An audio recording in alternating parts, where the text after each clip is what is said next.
O mga ka-trending, meron tayong pag-uusapan ngayon. Ewan ko lang kung napanood nyo na ito, pero sa katatapos lang na Miss Universe Philippines crowning segment, meron tayong napuna doon. No? Usually sa mga Miss Universe, sa beauty pageant, meron talagang pumipiyok.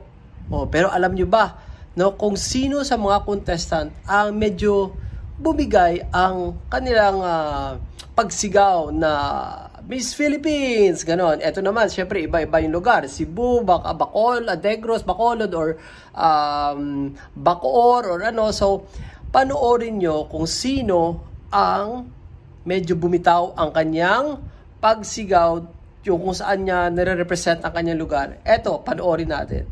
Victoria Velasquez Vincent Bacoor!